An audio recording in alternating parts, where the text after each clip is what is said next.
नमस्कार, कैसे हैं आप सब। इस वीडियो में आप सभी का स्वागत है। हम लोग कर रहे हैं क्लास 11 केमिस्ट्री का चैप्टर 1, जिसका प्रीवियस सेशन में जाना गया परमाणु एवं अणु की अवधारणा के बारे में, जिसमें कि परमाणु और अणु के बारे में विस्तार से बताया गया। इसके साथ ही साथ डाल्टन का परमाणु सिद्धांत के बारे में बताया गया और आधुनिक परमाणु सिद्धांत के बारे में विस्तार से वर्णन किया गया। यदि आपने उसे नहीं देखा है तो प्लेलिस्ट में आपको वीडियो मिल जाएगा या इस वीडियो के डिस्क्रिप्शन में उसका लिंक दे देंगे, वहां से आप उसे देख सकते हैं। आज के वीडियो में इस चैप्टर का एक और इंपॉर्टेंट टॉपिक पर हम चर्चा करेंगे, जो होगा क्या, परमाणु द्रव्यमान इकाई यानी कि एटॉमिक मास यूनिट, एएमयू द्वारा इसे इंडिकेट किया जाता है और बहुत ही इंपॉर्टेंट टॉपिक है। इसके द्वारा हम जानेंगे कि किसी भी परमाणु का द्रव्यमान हम कैसे ज्ञात करते हैं। इसके साथ ही साथ परमाणुओं के संयोजन से अणु बनता है और अणु द्रव्यमान के भी बारे में, आणविक द्रव्यमान के भी बारे में इस वीडियो में बात किया जाएगा। तो जुड़े रहें नारायण सर क्लासेस के साथ और वीडियो को अंत तक देखें।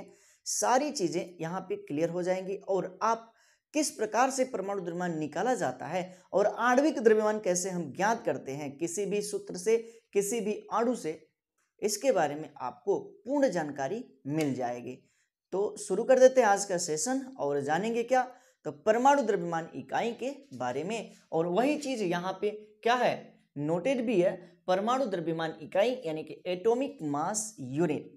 सबसे पहले प्रीवियस सेशन में हम थोड़ा सा रिवाइज कर लेंगे जो प्रीवियस सेशन में हम लोगों ने जाना, जिसमें कि परमाणु के बारे में बताया गया। किसके बारे में, तो परमाणु के बारे में। देखते रहना है परमाणु क्या होता है, परमाणु, ठीक है।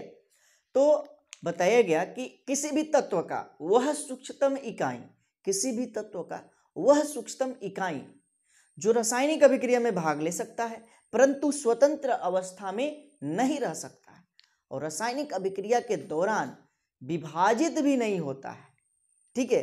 तो इस प्रकार के कण को बोला जाता है परमाणु। क्या चीज, तो परमाणु। उसके बाद से अणु के बारे में बताया गया, मॉलिक्यूल के बारे में बताया गया कि किसी भी पदार्थ का वह सूक्ष्म इकाई जो स्वतंत्र अवस्था में रह सकता है और रासायनिक अभिक्रिया के दौरान उसको परमाणुओं में तोड़ा जा सकता है, उसे ही बोला जाता है अणु। और इस परमाणु का द्रव्यमान और अणु का द्रव्यमान कैसे ज्ञात किया जाए, इसी के बारे में हम आज कंप्लीटली जानकारी देंगे। तो ध्यान से देखना है यहाँ पे। जैसे कि हम मान लेते हैं कि हमारे पास क्या है, तो एक लोहे की कील है। क्या है भाई, लोहे की कील। ध्यान देना है यहाँ पे, हमारे पास एक क्या है, लोहे की ये कील है, आयरन की कील है। इसका ये जो नोक है ना, नोक को हम देख रहे हैं तो नोक में बहुत सारे परमाणु होंगे, लाखों परमाणु हैं, ठीक है। लोहे के लाखों क्या है, परमाणु है, आयरन के लाखों परमाणु है। अब हमें निकालना है एक परमाणु का द्रव्यमान। इसमें से एक परमाणु का द्रव्यमान हम कैसे ज्ञात करेंगे, द्रव्यमान को ही तो हमें ज्ञात करना है ना। तो एक परमाणु का द्रव्यमान हम कैसे ज्ञात करेंगे, तो आज के समय में, आधुनिक समय में एडवांस टेक्नोलॉजी है, विभिन्न प्रकार के इंस्ट्रूमेंट का खोज हो चुका है और जिसके द्वारा छोटे से छोटे कण का भी द्रव्यमान हम ज्ञात कर सकते हैं। लेकिन पुराने समय में 18वीं 19वीं शताब्दी में वैज्ञानिकों के सामने परमाणु द्रव्यमान ज्ञात करना एक चुनौतीपूर्ण काम था, बहुत ही कठिन काम था। इसलिए उस समय वैज्ञानिक किस प्रकार से परमाणु द्रव्यमान निकालते थे, तो उसके लिए तुलनात्मक रूप से परमाणु द्रव्यमान ज्ञात करते थे। अब बात आती है कि तुलनात्मक रूप से परमाणु द्रव्यमान क्या होता है। तो उस समय बहुत सारे तत्व ज्ञात थे, उसमें से एक तत्व को ही उठा लेते थे और उसी को मानक मान लेते थे। जैसे कि सबसे पहले हाइड्रोजन को मानक माना गया। किसको, तो हाइड्रोजन को। और बोला गया क्या, कि हाइड्रोजन का परमाणु द्रव्यमान होता है 1 और इसी के सापेक्ष किसी दूसरे तत्व के परमाणु द्रव्यमान की तुलना की जाती थी और कोई दूसरा परमाणु का जो द्रव्यमान है वो हाइड्रोजन से कितना गुना भारी है ये देखा जाता था और जितना गुना भारी होता था उतना ही उसका परमाणु द्रव्यमान कर लिया जाता था। इस तरह से तुलनात्मक रूप से परमाणु द्रव्यमान ज्ञात किया जाता था। जैसे कि हम कहें फिजिक्स में पेरिस में एक बेलन रखा है जिसका द्रव्यमान 1 किलोग्राम बताया गया है। तो उस बेलन के सापेक्ष किसी वस्तु के द्रव्यमान को देखा जाता है कि उस वस्तु का द्रव्यमान उस बेलन के सापेक्ष कितना है। जैसे कि हम यहाँ पे इसी चीज़ को समझेंगे, इसी बात को समझेंगे, ध्यान देना है। यहाँ पे सारी चीज़ें बहुत ही डिटेल्स में होंगी, थोड़ा सा समय तो लगेगा, लेकिन वीडियो को पूरा देखना है, सब कुछ आप बहुत ही अच्छे से समझ पाएंगे। क्या है, तो पेरिस में एक बेलन है, पेरिस में एक बेलन है, ठीक है, बेलन जिसका द्रव्यमान 1 किलोग्राम है। कितना है? 1 किलोग्राम है। क्या किया जाता है कि तुला पर, तराजू पे जो है किसी वस्तु को हमें उसके भार की गणना करना है। कोई भी वस्तु है, मान लेते हैं कि हमारे पास एक बॉक्स है। क्या है? एक बॉक्स है, बॉक्स है और बॉक्स का कितना द्रव्यमान होता है, तो क्या किया जाता था कि यहाँ पे जो है उस बेलन को यानी कि सिलेंडर को रख दिया जाता था।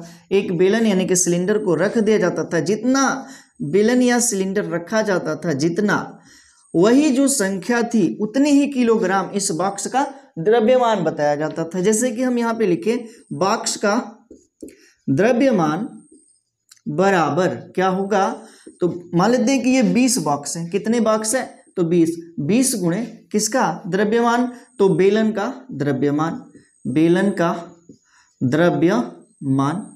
उसी प्रकार से कोई वस्तु है, ए वस्तु, इसको हम कहें कि ये वस्तु ए है, तो ए वस्तु का द्रव्यमान क्या हो जाएगा, ए वस्तु का द्रव्यमान बराबर हो जाएगा, मान लेते हैं कि ए वस्तु का द्रव्यमान आ गया, कितना द्रव्यमान, कितना, तो 50, ठीक है, यहाँ पे 50 बेलन रख दिया गया, तो ये हो जाएगा इनटू बेलन का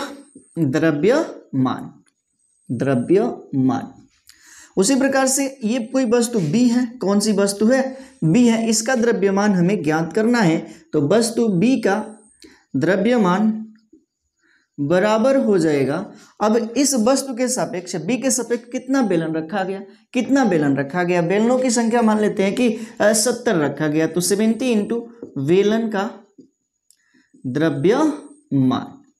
ठीक, अब बार बार यहाँ पे लिखा जा रहा है बेलन का द्रव्यमान, बेलन का द्रव्यमान, और बेलन का द्रव्यमान कितना है, 1 किलोग्राम, यही माना गया है ना, बेलन का द्रव्यमान कितना है, तो 1 किलोग्राम। अब इसके स्थान पे हम लिख सकते हैं कि बॉक्स का द्रव्यमान बराबर हो जाएगा 20 kg, किलोग्राम, बेलन का द्रव्यमान इतना ही है। उसी प्रकार से ए वस्तु का द्रव्यमान बराबर कितना, तो 50 kg। उसी प्रकार से बी वस्तु का द्रव्यमान बराबर कितना हो जाएगा, बराबर हो जाएगा 70 किलोग्राम। तो इस तरह से बेलन का द्रव्यमान बार बार लिखा जा रहा था और उसके स्थान पे कितना, 1 किलोग्राम माना गया, तो बॉक्स का द्रव्यमान 20 किलोग्राम। उसी प्रकार से वस्तु ए का द्रव्यमान 50 किलोग्राम, उसी प्रकार से वस्तु बी का द्रव्यमान कितना, 70 किलोग्राम। इसी प्रकार से केमिस्ट्री में भी मानक मात्रक बनाया गया है। मानक मात्रक क्या करने के लिए, परमाणु द्रव्यमान ज्ञात करने के लिए क्या बनाया गया है, मानक मात्रक। इसी को बोला जाता है स्टैंडर्ड यूनिट। अब ये जो मानक मात्रक है वो क्या है, तो जो मानक मात्रक है ना, मानक मात्रक कार्बन के सापेक्ष बनाया गया है। किसके सापेक्ष, तो कार्बन के सापेक्ष। मानक मात्रक जो है कार्बन के सापेक्ष बनाया गया है। जैसे कि अभी हमने बताया कि हाइड्रोजन परमाणु के अनुसार किसी दूसरे परमाणु का तुलनात्मक द्रव्यमान निकाला जाता है, लेकिन बाद में क्या हुआ कि हाइड्रोजन के अनुसार कुछ तत्वों के परमाणु द्रव्यमान को ज्ञात करने में दिक्कतें उत्पन्न हुआ, इसलिए क्या लाया गया, इसलिए लाया गया मानक मात्रक यानी कि स्टैंडर्ड यूनिट। और ये किसके सापेक्ष है, कार्बन के सापेक्ष। कार्बन के समस्थानिक होते हैं C612, C613 और C614। पहले भी बताया गया कि समस्थानिक क्या होते हैं, तो जिसके परमाणु क्रमांक समान हो परंतु परमाणु द्रव्यमान भिन्न भिन्न हो, परमाणु द्रव्यमान क्या हो, भिन्न भिन्न हो, तो वही समस्थानिक कहलाते हैं। तो कार्बन के 3 समस्थानिक है, कार्बन 12, कार्बन 13, कार्बन 14, जिसमें से कि कार्बन 12 को लिया जाता है, कार्बन 14 एक रेडियो एक्टिव तत्व हो जाता है, ठीक है। तो आगे बढ़ते हैं और जान लेते हैं कि मानक मात्रक क्या बनाया गया। तो कार्बन 12 के 1/12 भाग के अनुसार जो है मानक मात्रक बनाया गया। तो ये क्या होता है, मानक मात्रक बराबर 1/12 गुणे कार्बन 12 के एक परमाणु का द्रव्यमान, एक परमाणु का द्रव्यमान, यही क्या है, मानक मात्रक है। जैसे कि हम कहें क्या चीज, तो सल्फर का परमाणु द्रव्यमान क्या होगा, परमाणु द्रव्यमान क्या होगा, द्रव्यमान हो जाएगा कितना, तो सल्फर का होता है 32 गुणे 1/12 गुणे कार्बन 12 के एक परमाणु का द्रव्यमान। ठीक है, उसी प्रकार से हम बात करें सोडियम का परमाणु द्रव्यमान बराबर क्या है, तो ये होता है सोडियम का 23 इंटू 1/12 गुणे कार्बन 12 के एक परमाणु का द्रव्यमान। तो इस तरह से हम क्या करते हैं कि यहाँ पे हमने निकाल लिया क्या, मानक मात्रक। एक मानक मात्रक क्या है, तो 1/12 गुणे कार्बन 12 के एक परमाणु का द्रव्यमान। जैसे कि सल्फर का परमाणु द्रव्यमान जो है 32 होता है, और इसके लिए जो मात्रक होता है ना, वो क्या हो जाएगा, 1/12 गुणे कार्बन 12 के क्या है, कार्बन 12 के एक परमाणु का द्रव्यमान है। उसी प्रकार से सोडियम का निकाला जाए तो सोडियम का परमाणु द्रव्यमान 23 गुणे 1/12 गुणे कार्बन 12 के एक परमाणु का द्रव्यमान। इतनी चीजें समझ में आ चुकी है, इसे जो है नोट करना है और स्क्रीनशॉट लेना है। उसके बाद इसी प्रोसेस को अब हम आगे बढ़ाएंगे। ध्यान देना है, ये चीज जो है फिजिक्स में किया गया था कि पेरिस में एक बेलन है जो कि रखा हुआ है, जिसका द्रव्यमान 1 किलोग्राम है, और उसी के सापेक्ष किसी भी वस्तु का परमाणु द्रव्यमान ज्ञात किया जाता है। जैसे कि उसी प्रकार से केमिस्ट्री में भी कार्बन 12 के सापेक्ष, कार्बन के समस्थानिक 12 के सापेक्ष क्या किया जाता है कि किसी भी परमाणु के द्रव्यमान की गणना किया जाता है। क्या निकाला गया, मानक मात्रक। देखना है ध्यान से, जो मानक मात्रक होता है वो क्या है, तो ये बताया गया कि ये बराबर होता है 1/12 गुणे कार्बन 12 के एक परमाणु का क्या चीज, तो द्रव्यमान के बराबर होता है। अब बात आई कि यहाँ पे हमने उदाहरण लिया कि सल्फर के परमाणु का द्रव्यमान होगा 32 गुणे 1/12 गुणे कार्बन 12 के एक परमाणु का द्रव्यमान। अब बार बार लिखना पड़ जा रहा है कि 1/12 गुणे कार्बन 12 के एक परमाणु का द्रव्यमान। उसी प्रकार से इकाई के रूप में लिखना पड़ जा रहा है कि 1/12 गुणे कार्बन 12 के एक परमाणु का द्रव्यमान। ये जो प्रोसीजर है थोड़ा सा लंबा हो जा रहा है, इसीलिए क्या किया गया कि इतने के मान को बोला गया कि 1 mu है। क्या है, 1 mu, मतलब कि इतना जो मान है ना वह 1 mu के बराबर होता है। यानी कि 1/12 गुणा कार्बन 12 के एक परमाणु का द्रव्यमान जो होता है कितने के बराबर होता है, 1 mu के बराबर होता है। ये जो AMU है इसी को बोला जाता है एटॉमिक मास यूनिट, यानी कि AMU शॉर्ट में इसी को बोला जाएगा। AMU का मतलब है क्या चीज, एटॉमिक मास यूनिट। इतनी चीजें आ गई हैं समझ में। अब इसके स्थान पे हम क्या लिख सकते हैं, AMU लिख सकते हैं, तो वही होगा सल्फर का परमाणु द्रव्यमान। जैसे कि सल्फर का परमाणु द्रव्यमान क्या हो जाएगा, तो 32 उसी तरह से रहेगा और इनटू हो जाएगा AMU, क्योंकि इतने के बराबर हमने क्या मान लिया, AMU मान लिया। ठीक है, AMU का मतलब है एटॉमिक मास यूनिट। उसी प्रकार से सोडियम का परमाणु द्रव्यमान कितना हो जाएगा, तो 23 AMU। उसी प्रकार से नाइट्रोजन का परमाणु द्रव्यमान कितना हो जाएगा, द्रव्यमान हो जाएगा कितना, तो 14 AMU, क्योंकि 14 इसका होता है और इतने के स्थान पे हम लिख सकते हैं क्या चीज, AMU। चीजें समझ में आ रही हैं। AMU है क्या, तो इसका पूरा नाम होता है एटॉमिक मास यूनिट, और इसी को जो है लास्ट में U द्वारा इंडिकेट किया जाता है। AMU बराबर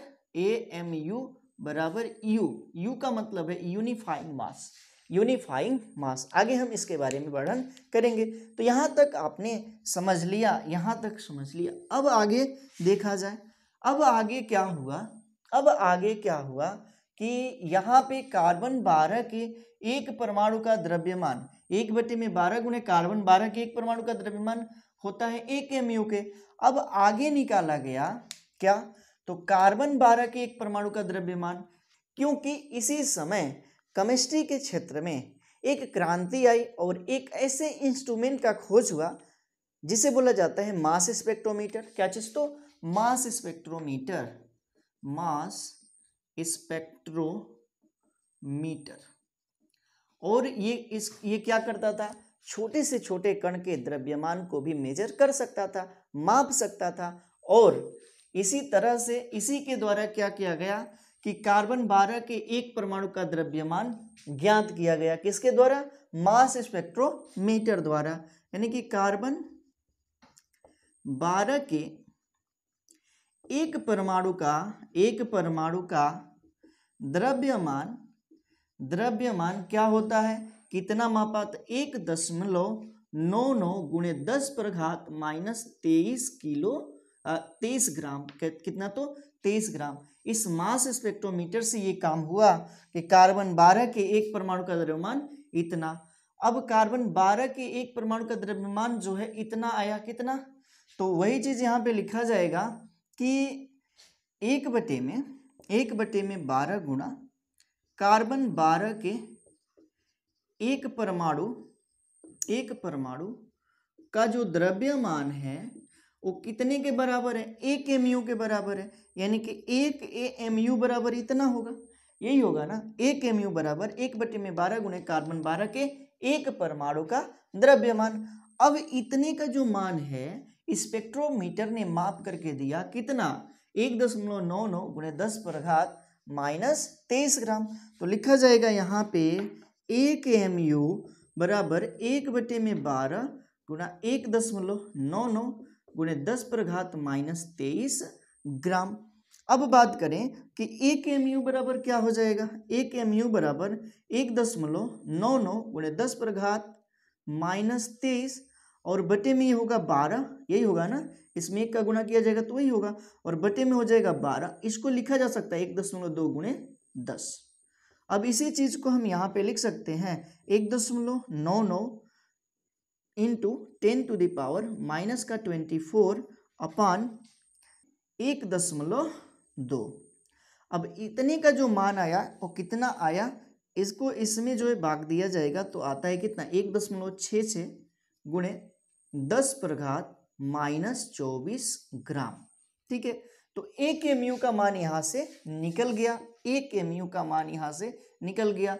1 MU बराबर कितना है, तो 1.66 इंटू 10 टू द पावर -24 ग्राम, यही मान यहाँ से निकला। अब ये जो मान है ना 1.66 इंटू 10 टू द पावर -24, ये बराबर होता है 1 में Na ग्राम के। इतना जो ग्राम है ना बराबर होता है 1 में Na ग्राम के। अब बात आई Na क्या है, तो Na है एवोगाद्रो संख्या। और जो ये Na का मान होता है 6.022 इंटू 10 टू द पावर 23 कण, ये मान होता है। ठीक है, तो कहने का मतलब है कि यहाँ पे ध्यान देने वाली बात है कि मास स्पेक्ट्रोमीटर ने क्या किया कि कार्बन 12 के एक परमाणु का द्रव्यमान इतना माप करके दिया। अब होता है क्या, 1 MU बराबर, यही होता है ना, 1 MU बराबर 1/12 गुणे कार्बन 12 के एक परमाणु का द्रव्यमान, यही होता है। तो वही लिखा गया 1 MU बराबर इतना, और इतने का मान जो है मास स्पेक्ट्रोमीटर ने माप करके दिया कितना, 1.99 गुणे 10 पर घात -23 ग्राम। अब इसी के सापेक्ष इतने के स्थान पे हम ये मान रख देंगे, यही मान रखा गया, तब हमें जो मान मिला, इतना मान मिला 1 mu का। 1 mu बराबर होता है कितना, 1.66 गुणे 10⁻⁻24 ग्राम। और इसी के अनुसार किसी तत्व के परमाणु द्रव्यमान की गणना किया जाता है कि इससे कितना गुना, इससे यानी कि AMU से कितना गुना भारी कोई परमाणु का कण है, और वही उसका परमाणु द्रव्यमान होता है। इसका मतलब है कि AMU क्या बताता है, AMU हमें क्या बताता है, AMU यही बताता है कि दिया गया परमाणु कार्बन 12 के एक परमाणु से कितना गुना भारी है। वही चीज हम यहाँ पे लिख देते हैं, AMU यह बताता है कि दिया गया परमाणु कार्बन 12 के एक परमाणु के द्रव्यमान से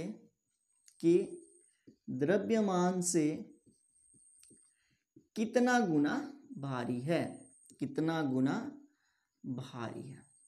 ठीक है, तो AMU ये मान बताता है कि दिया गया जो परमाणु है कार्बन 12 के एक परमाणु के द्रव्यमान से कितना गुना भारी है। यही चीज हम यहाँ पे थोड़ा सा एग्जाम्पल के द्वारा दिखाएंगे। ये चीजें आपको करना है नोट, और उसके बाद से नोट्स बनाते रहना है। अब हम आगे बढ़ जाते हैं और कुछ बातें इस पर हम जानते हैं परमाणु द्रव्यमान इकाई के बारे में। ठीक, परमाणु द्रव्यमान इकाई के बारे में ध्यान देना है। यहाँ पे सारी चीजें यहाँ पे एक एक करके आपको बताई जाएगी, और बहुत ही इंपॉर्टेंट चीजें हैं, और इसको समझना बहुत ही जरूरी है, क्योंकि हम अब धीरे धीरे पहुंचेंगे कहाँ पे, तो मोल कंसेप्ट पे। और मोल कंसेप्ट में ये बहुत ही इंपॉर्टेंट रोल निभाने वाला है। यहाँ पे जो अवगाद्रो संख्या आया हुआ है, यही मान जो है 1.66 गुणे 10⁻⁻24 ग्राम के क्या होता है, बराबर होता है। ध्यान देना है। यहाँ पे हमने बताया क्या, हमने यही बताया कि जो मानक मात्रक है, मानक मात्रक यह जो है देखा जाता है कार्बन के सापेक्ष 1/12 गुणा कार्बन 12 के एक परमाणु का द्रव्यमान।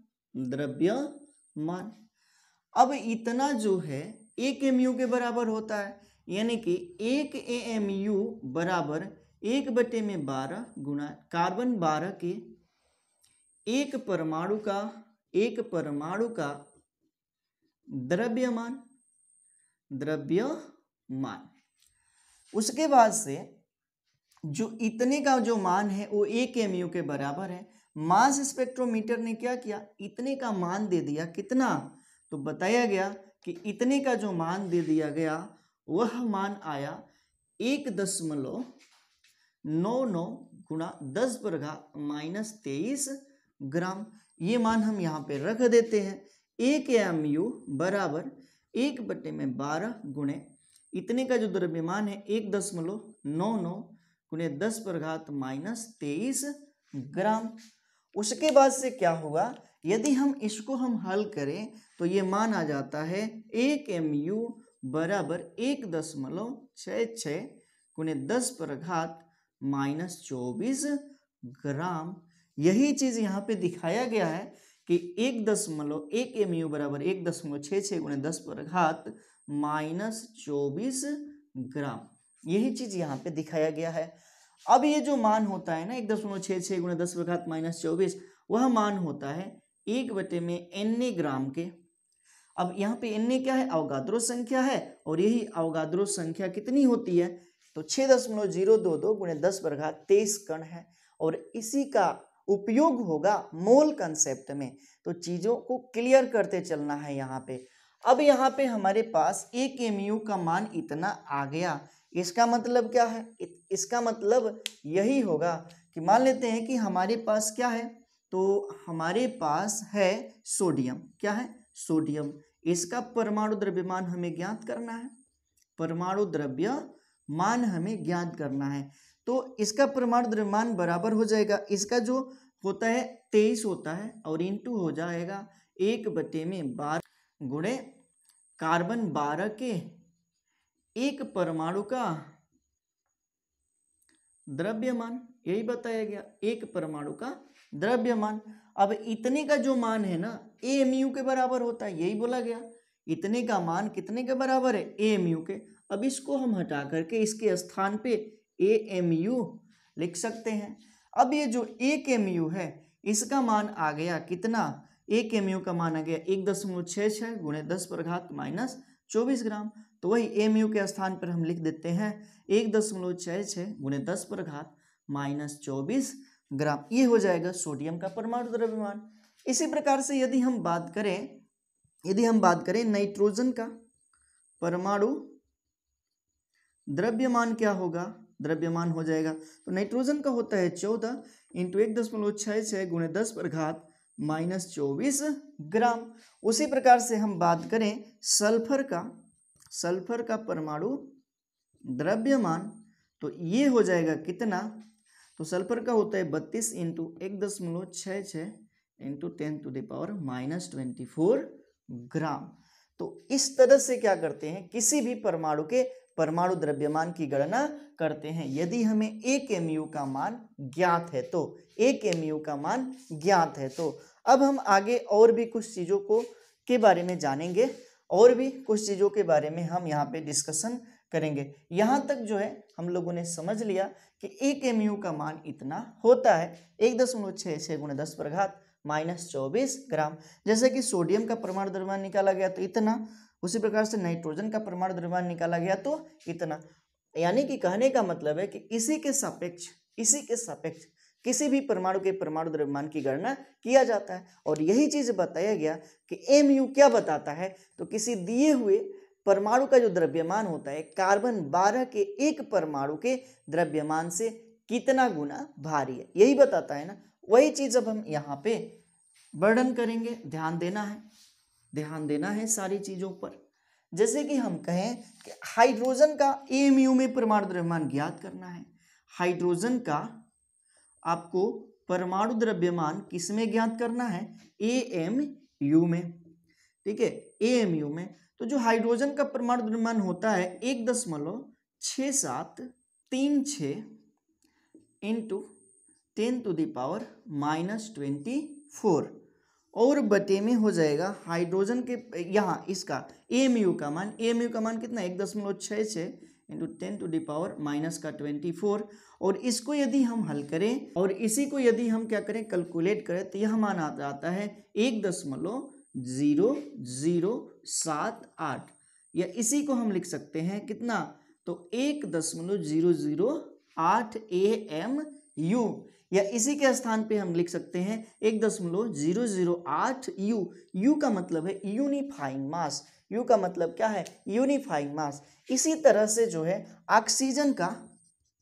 ऑक्सीजन का परमाणु द्रव्यमान निकाला गया, ऑक्सीजन का परमाणु द्रव्यमान कितना निकाला गया, तो निकाला गया 15.995 AMU, या इसी को हम 16 लिख सकते हैं ना, लगभग में क्या लिख सकते हैं, 16 लिख सकते हैं, 16 AMU, या यही हो जाएगा लगभग में 16 यूनिट। तो ये होता है ऑक्सीजन का परमाणु द्रव्यमान, लगभग में 16 U यानी कि यूनिट, यूनिफाइंग मास। तो यहाँ पे हमें ये नहीं लगता है कि आपने परमाणु द्रव्यमान नहीं समझा होगा। फिर भी यदि इसके प्रति कोई डाउट है तो आप कमेंट बॉक्स में बता सकते हैं, और वीडियो को 2 बार 3 बार यदि आप इसे रिपीट करके देखेंगे तो बहुत ही अच्छे से समझ में आएगा। अब हम यहाँ पे चर्चा करेंगे एक और इम्पोर्टेंट टॉपिक, जो होगा क्या, औसत परमाणु द्रव्यमान। इसका लेना है स्क्रीनशॉट और नोट्स बनाते रहना है। अब हम बात करेंगे क्या चीज, तो औसत परमाणु द्रव्यमान पे। औसत परमाणु द्रव्यमान क्या होता है, औसत परमाणु द्रव्यमान, ध्यान देना है, औसत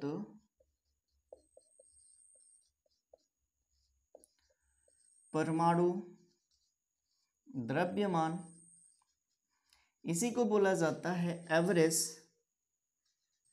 एवरेज एटॉमिक मास। ये क्या होता है? औसत परमाणु द्रव्यमान।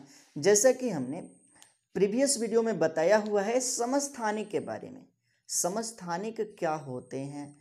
तो समस्थानिक के बारे में यही बताया गया है कि वे तत्व जिनके परमाणु क्रमांक समान हो परंतु परमाणु द्रव्यमान अलग अलग हो, भिन्न भिन्न हो, उसे ही समस्थानिक कहा जाता है। जैसे कि हम बात करें क्लोरीन की, किसकी? क्लोरीन की।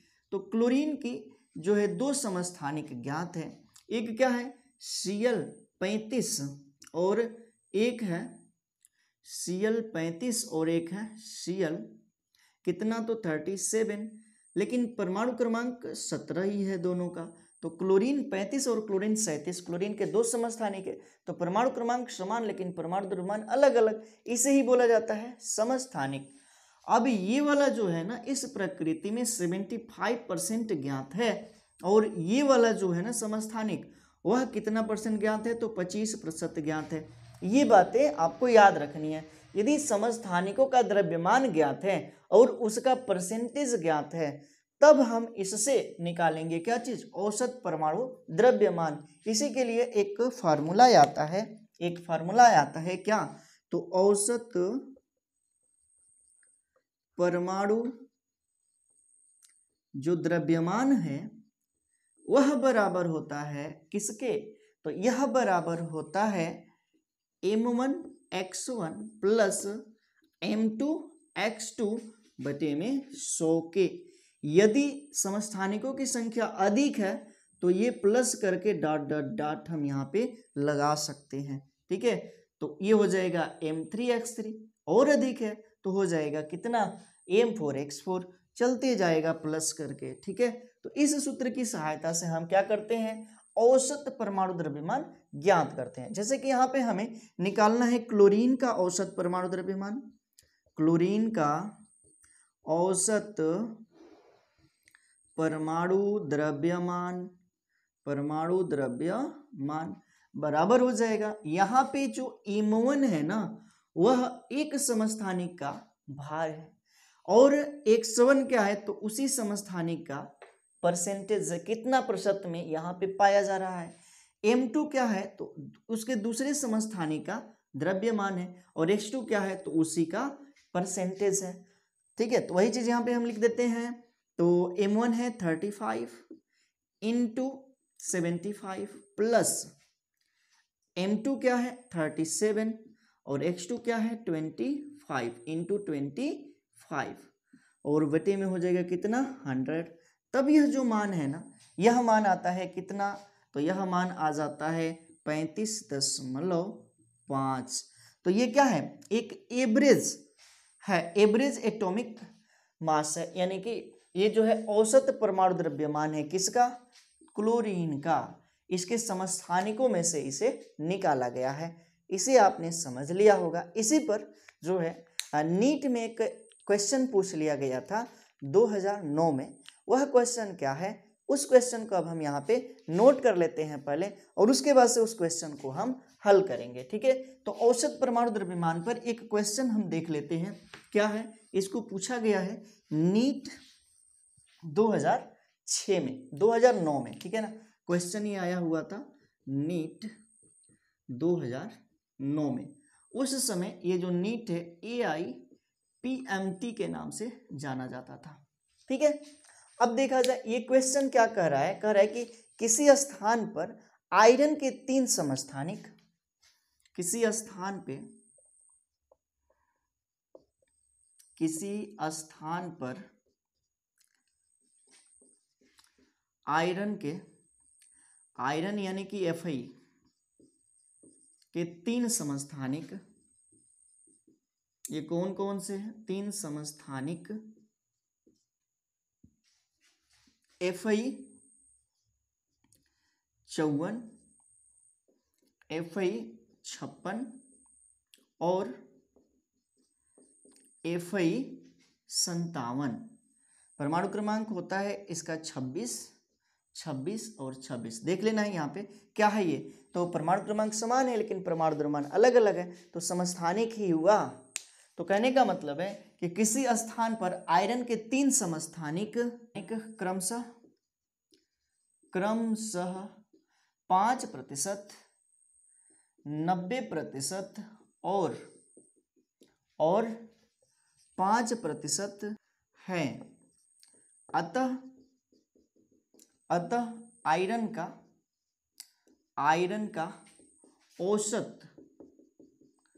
औसत परमाणु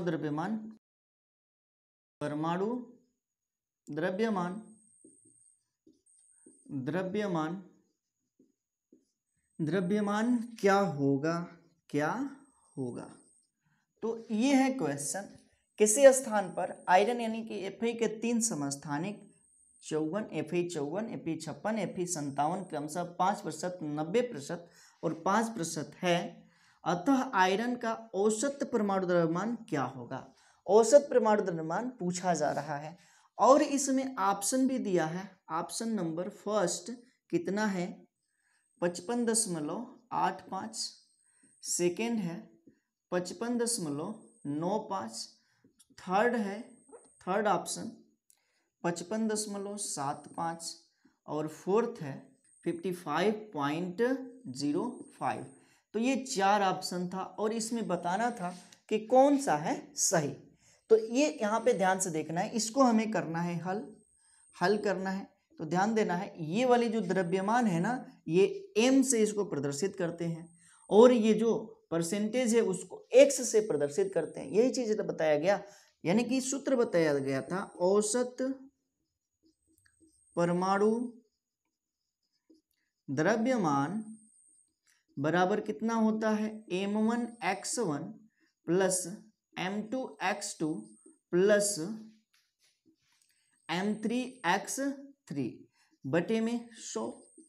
अब यहाँ पे m3x3 क्या किया गया, क्यों लाया गया, क्योंकि यहाँ पे 3 समस्थानिक है इसलिए इसको 3 स्तर तक लेकर के जाना पड़ेगा। अब यहाँ पे m1 कितना है, m1 है 54, यही है ना 54 इंटू x1 कितना है 5% है, यही है। उसके बाद से प्लस m2 कितना है 56 है, 56 इंटू ये x2 का जो मान कितना है वह है 90, कितना है तो 90 प्लस m3 कितना है, m3 जो है 57 है, 57 इंटू इसका जो मान है कितने प्रतिशत में है तो ये 5% में है और बटे में हो जाएगा 100। इसको यदि आप हल करते हो तो ये मान आता है 55.95, यानी कि जो यहाँ पे ऑप्शन नंबर सेकंड दिया है ये सही हो जाएगा। ऑप्शन नंबर सेकंड दिया है वही सही हो जाएगा। इस तरह के क्वेश्चन जो है पूछे जाते हैं, चाहे वो बोर्ड एग्जाम हो चाहे वह नीट हो। तो बहुत ही इंपॉर्टेंट टॉपिक यहाँ पे चल रहा है और उम्मीद करते हैं कि ये चीज़ें आप लोगों ने समझ लिया होगा। इसे फटाफट नोट कर लेना है, स्क्रीनशॉट ले लेना है और नोट्स बनाते चलना है। अब हम आगे जानेंगे आणविक द्रव्यमान के बारे में। क्या होता है आणविक द्रव्यमान, तो ये सारी चीज़ें अब हम मिटाएंगे और आणविक द्रव्यमान को समझेंगे। आणविक द्रव्यमान है क्या, परमाणु द्रव्यमान तो हमने निकाल ही लिया, आणविक द्रव्यमान हमें ज्ञात करना है। ठीक है, आणविक द्रव्यमान ये हमारा अगला हेडिंग हो जाएगा। आणविक द्रव्यमान, आणविक द्रव्यमान यानी कि मॉलिक्यूलर मास।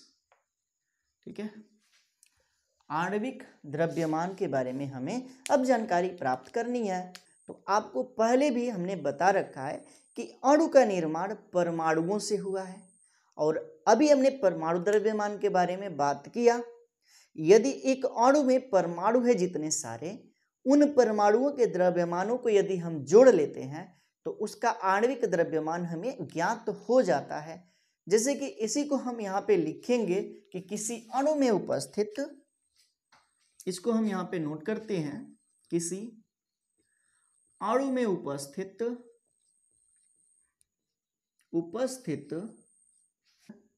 सभी परमाणुओं के द्रव्यमानों का योग, द्रव्यमानों का योग क्या कहलाता है?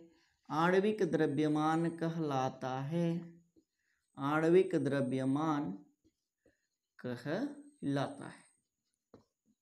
ठीक है, तो एक अणु में जितने भी परमाणु हैं उसके द्रव्यमानों को यदि हम जोड़ लेते हैं तो वही क्या कहलाएगा? आणविक द्रव्यमान कहलाएगा।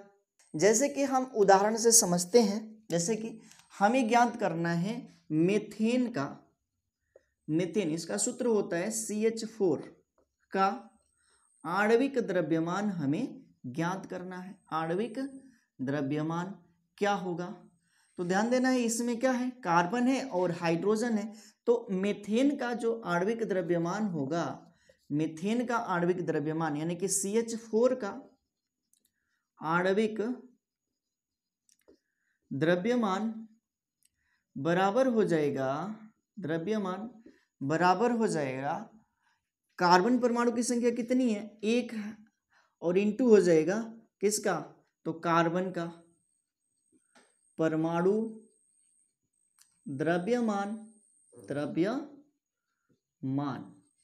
प्लस किसका? हाइड्रोजन के परमाणुओं की संख्या है 4 इंटू हाइड्रोजन का H का परमाणु द्रव्यमान। तो यहाँ पे क्या करना है कि हमें एक अणु में जितने भी परमाणु हैं उसके परमाणु द्रव्यमानों को यदि हम जोड़ लें तो हमें प्राप्त हो जाएगा क्या चीज? इसका आणविक द्रव्यमान। अब देखते हैं यहाँ पे, तो ये हो जाएगा 1 इंटू कार्बन का परमाणु द्रव्यमान कितना होता है? तो होता है ये 12, अभी हमने इसके बारे में बताया। उसके बाद से प्लस हाइड्रोजन का हो जाएगा 4 इंटू, हाइड्रोजन का परमाणु द्रव्यमान होता है 1 ही तो होता है। अब ये हो जाएगा कितना? तो इसमें 1 का गुणा किया जाएगा तो हो जाएगा 12, प्लस इसमें 1 का गुणा किया जाएगा तो हो जाएगा 4 इजकल टू हो जाएगा कितना? तो ये हो जाएगा कितना? तो 16। क्या हो जाएगा? 16। और परमाणु द्रव्यमान किस में आ रहा है? AMU में। तो आणविक द्रव्यमान भी किस में आएगा? AMU में। ये बात याद रखनी है। इसी प्रकार से आपको ज्ञात करना है H2O का, किसका? तो जल का आणविक द्रव्यमान कितना होगा? तो जल का आणविक जो द्रव्यमान होगा बराबर, जल में क्या है? हाइड्रोजन, हाइड्रोजन परमाणु की संख्या कितनी है? 2 गुणे H का द्रव्यमान, हाइड्रोजन परमाणु का द्रव्यमान प्लस यहाँ पे क्या है? ऑक्सीजन, ऑक्सीजन की संख्या कितनी है? 1, तो 1 इंटू ऑक्सीजन का द्रव्यमान, परमाणु द्रव्यमान। ठीक है, तो यहाँ पे 2 इंटू होता है हाइड्रोजन का 1 प्लस 1 इंटू हो जाएगा ऑक्सीजन का 16, तो इजकल टू हो जाएगा कितना? 2 प्लस 16 इजकल टू 18 AMU। तो यहाँ पे निकल आया जल का क्या चीज? आणविक द्रव्यमान। यदि हम बात करें ग्लूकोज का C6H12O6, इसी को कहते हैं ग्लूकोज, ग्लूकोज का आणविक द्रव्यमान हमें ज्ञात करना है, आणविक द्रव्यमान। अब तो चीजें आसान हो चुकी हैं।